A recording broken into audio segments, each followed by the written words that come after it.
இந்த பதிவை கேட்டுக்கொண்டிருக்கும் நல்ல உள்ளங்களுக்கு உங்கள் சுவாமிநாதன் ஜோதிடரின் அன்பான வணக்கங்கள். இன்றைக்கு நம்ம யூடியூப் சேனல்ல யானை மீது முருகன் அமர்ந்திருக்கும் அபூர்வ திருத்தலம் எங்கு இருக்கு தெரியுமா? இந்த பதிவின் மூலம் தெரிந்து கொள்ளலாம் மக்களே. அதற்கு முன்னாடி நம்ம யூடியூப் சேனலை யாராவது சப்ஸ்கிரைப் பண்ணுங்க, ஷேர் பண்ணுங்க, லைக் பண்ணுங்க. இப்ப பதிவுக்குள்ள போயிடலாம்.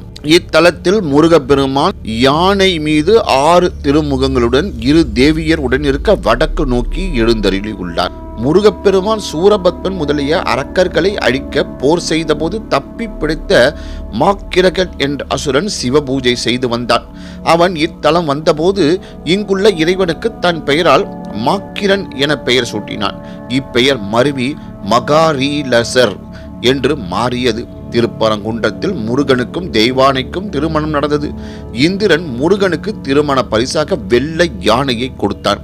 புதுமண தம்பதிகளை வெள்ளை யானையில் அமர செய்து அக்காட்சியை கண்ணார கண்டு மகிழ்ந்தான். மகாவிஷ்ணுவும் இக்காட்சியை காண விரும்ப முருகன் இத்தலத்தில் வெள்ளை யானை மீது அமர்ந்து காட்சி தந்தார்.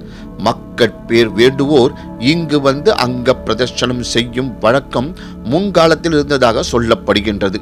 இந்த அபூர்வ ஸ்தலம் அருள்மிகு திருமாக்கரல் காஞ்சிபுரம் மாவட்டத்தில் உள்ளது.